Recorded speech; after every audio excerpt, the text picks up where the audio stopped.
In our union, the president of the union, I am the president of the union, I have the same salary that I have it in my classroom. In this case, 2,700 per month. Randy Weingarten have the same salary of a teacher. She was a teacher, I don't know. I think that for a few times. And she don't have the way of life of teachers. Well, one simple thing is that the direction of the union must live as the members of the union, and they have the same salary that they have in the classroom. That is very important, because most of the people that want to make business, when they look at say, I don't go there, and it's a good mechanism to get away the flyers that want to eat the cake of money. A second mechanism is very important, is to limit the terms in the executive committee of the organization. The term limits? The term limits. In our federation, we have 3 terms of 3 years, and then we have to go again to the classroom. We cannot stay in the direction of the union. That is very important, because we want to renovate, to make a changeover of the leadership and to develop a new leadership.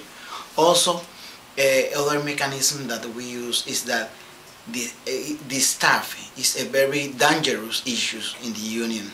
When you have many staff people that are experts in union issues, but they are not workers, they are not teachers, sometimes they develop his own interest.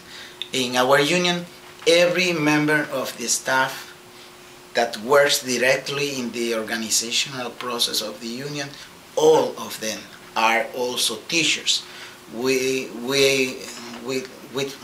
take a leave of absence, and the union pays the salary of that person, the same salary of the classroom. Sometimes that is expensive for us, but we think that the real leadership many times is the staff, and if the staff is not teachers, they have probably other interests. That is a third mechanism to work that. The fourth mechanism is that it's best to be smaller than bigger. For example, our union have 40,000 of members of teachers in Puerto Rico. But we divide that union in 84 locals. Each local with something about I think 4,000 of members, and it's smaller. The people can know each other, and we can develop a local level leadership. A fifth mechanism is that that local level have autonomy. They have his own elected direction, and also they have his own money. They have his own newspaper, and sometimes they make strong critics to the direction, and the direction cannot move away that leadership, because that leadership is directly elected from his own district. In that form, when the leadership go the wrong way, in the base of the union you have pockets with good leadership, and eventually that leadership push away the leadership that corrupt or something like that. And finally, I think that in the school also, our delegates are elected and also have the autonomy to develop struggles. I don't like the word wildcatism perspective. They develop his struggle, and if they have to go to strike, they don't have to ask the president if they can do the struggle. No, they do the struggle, and the structure is directly a supporting mechanism for that struggle.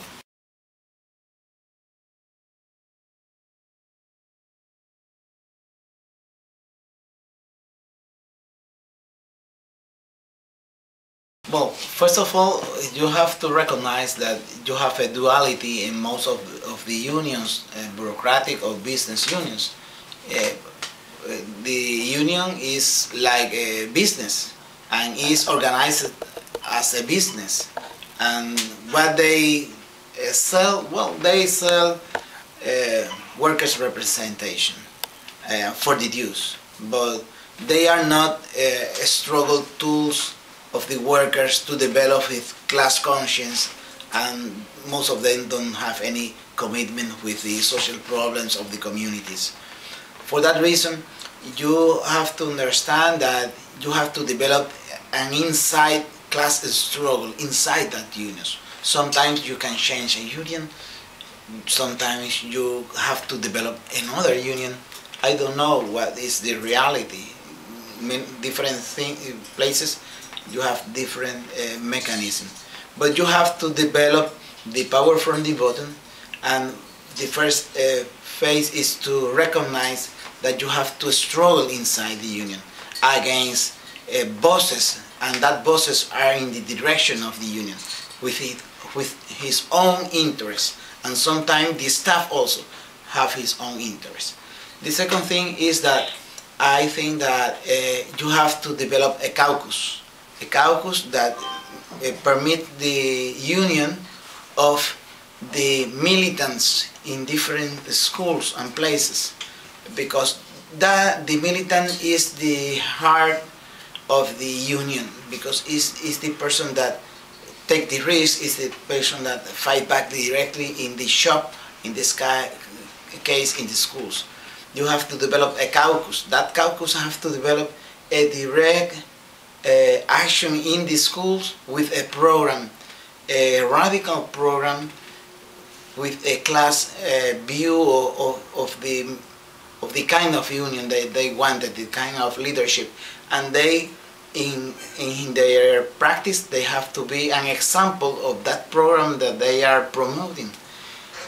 The issue of elections, if you will participate in election inside the union, you have to take that with careful, because if you don't have the movement, if you don't have the program, if you don't have the practice, many times some person go to the election, win, and when they win, they do the same thing that the old leadership, and that is terrible to the movement.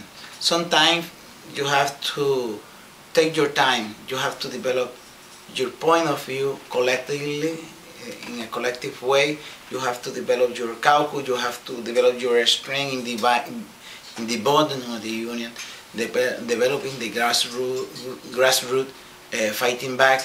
And if you don't have part of that, because it's not perfect, if you develop that kind of a struggle and social force, then you have the possibility of participating in an election, and the people that go to that election don't represent himself, they represent a movement. And that, for me, is the different thing. It's a very important thing, because if they don't represent the movement, when they go to the position, he or she will be trapped in the mechanism of the union and will not survive.